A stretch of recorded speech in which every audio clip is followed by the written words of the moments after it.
Sorry. Okay. Have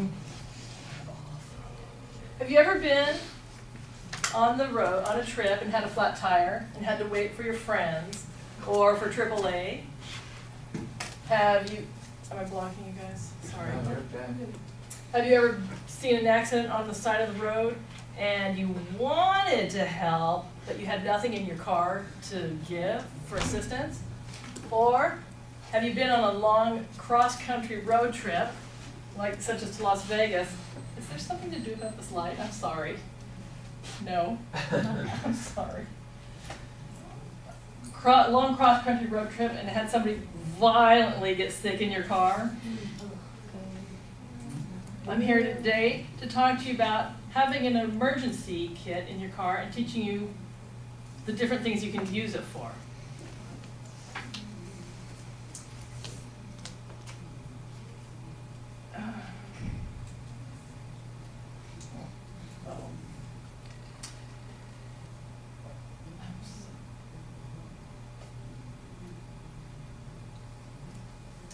Sorry, people.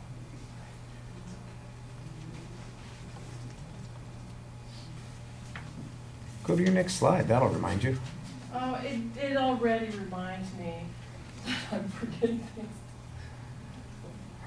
The DMV and the Federal Emergency Management Agency have a list of emergency items that you should have in your car.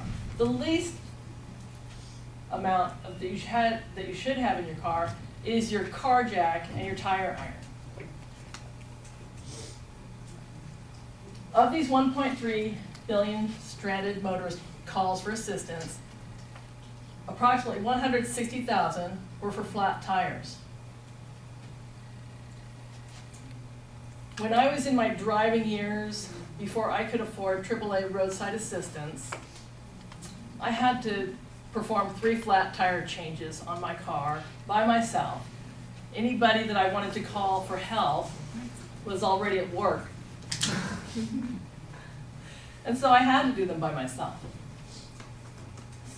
So, the basic tools in your emergency car kit should be able to fit into a small backpack or a small toolbox.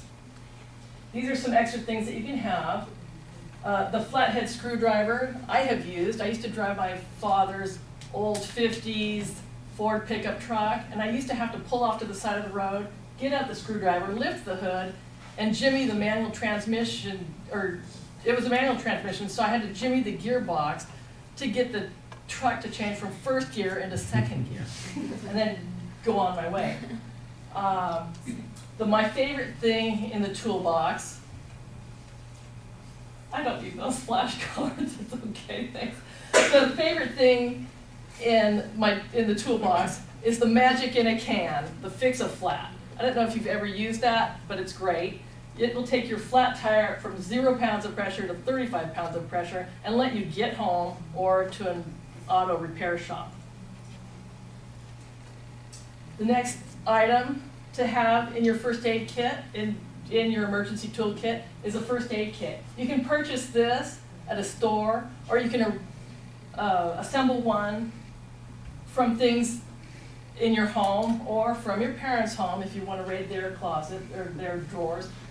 It should all fit into a plastic gallon-sized bag. Be sure to include lots of gauze, and if you run out of gauze or don't have gauze, you can use women's sanitary pads or clean diapers, because those are known to absorb lots of fluid. Be sure to include in your first aid kit a couple of plastic baggies. These can hold, they can be used for throwing up or to hold teeth that have been knocked out in an accident, and also little dismembered body parts, because some of those can be reattached to your body if there's an accident. Let's see. Another thing to have is a personal kit, a personal tool kit or comfort kit. This will help assist you in making things easier and make time pass while you're waiting. The duct tape would be used for repairing a cracked engine hose or holding anything together. The 16 gauge wire, have a long length of 16 gauge wire. We had a neighbor that I saw drive home one time. He had an accident and his bumper was hanging half off, and as he was driving it was rubbing against his tire. He could have had a flat tire on the road. He could have used the 16 gauge wire or the small gauge rope to tie the bumper to his truck and get home safely. Solar blankets, they're not just for keeping warm. You can use it to lay on or for shade. Another thing about the solar blanket, we had a family friend, Janice, who was driving past an accident, and she immediately pulled over, whipped out her solar blanket, and used it to cover a decapitated body so that no other drivers would have to see that as they were driving by. The baby wipes, those aren't just for wiping baby butts. Sometimes bad things happen in your car when you have car sick kids or sick adults and you need something to clean up, to use for cleaning up. And the 2 large trash bags, those are versatile just like the solar blanket. You can use them to lay on, to use for protection from the sun, or you can take your Leatherman's tool, cut up one side of the plastic bag, cut out 2 armholes, and then you have a little raincoat in case you have to get out there and fix your tire. Then the deck of cards is for playing a game while you're waiting, if you have people in the car, for playing a group game while you're waiting for help to come, because help doesn't always come in 20 minutes. Let's see. Oh, there's one. Your personal care items should all be able to fit into a cardboard file box or into a plastic tote like this, and you just shove it in the back, into the trunk of your car, in the back of your car if you don't have a trunk, and just so it's there for an emergency. And one other thing in the personal tool kit, also have a first aid book, because people sometimes panic in an emergency, and this can help you, remind you what to do, like in case of shock, or in case you might have to do something like an emergency childbirth on the roadside. I don't know, I haven't been there. Let's see. Okay, to conclude, I'd like to remind you that I talked to you about the essential tools to have in your emergency kit. I highlighted different things in the first aid kit that you need. And then I taught you about some of the personal items you can use and various things you can do with them.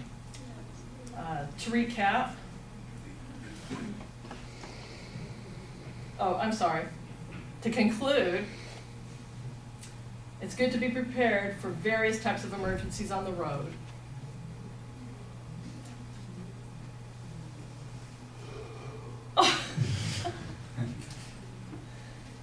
And in these emergencies, you can it'll make the difference between getting on the road soon, getting on the road fast, or sitting there stranded and waiting for help to arrive. And you can make the difference in somebody else's life by being able to help them in an emergency also. Thank you.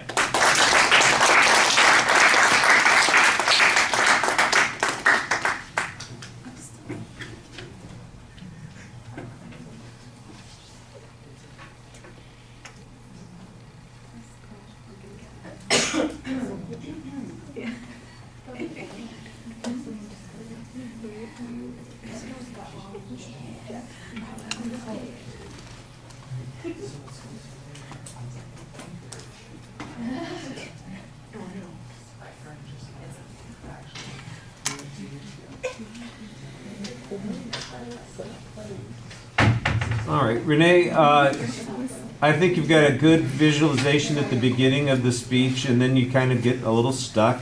The subject's identified. You need to lay out the structure for us a little bit more, and I think if you did that, that would help you remember all the things that are coming up next. You're letting yourself get distracted by things, and I understand that the computer malfunction early on throws you off a little bit. but you've got to kind of just let go with the flow. I appreciated that you went through the speech and you went ahead and made it to the next point, even though you got stuck a few times. You were fine, and I think you ended up doing a pretty nice job giving us some suggestions and some stories to make those suggestions interesting and worth listening to.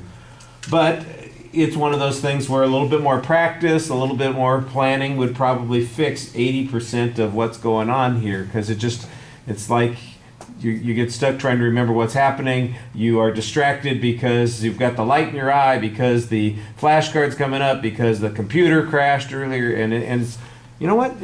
It's going to be fine. Don't panic about it. You just need to kind of take a deep breath and keep going. And when you do that, you do fine. And there are lots of spots where you're doing great when you're talking to us. You've got a little story to tell. You've got a handy little hint to pass on to us. You've got a visual reference.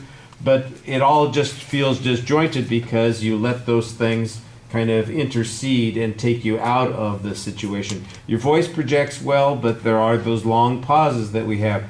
When you look at us, you're doing a good job, but you frequently, kind of go into yourself thinking, well, where am I going next? And then while you're doing that, you're letting yourself get distracted by the fact that you can't remember the next thing. And like I said, that's stuff that more practice would help solve, just more familiarity. It's a long time getting ready for a speech, and you just need to kind of be doing it all of the time. And it's like anything. It feels like you're rusty, like you haven't been doing this repeatedly. And the more you do it, the less rusty you'll be. It'll all flow more smoothly.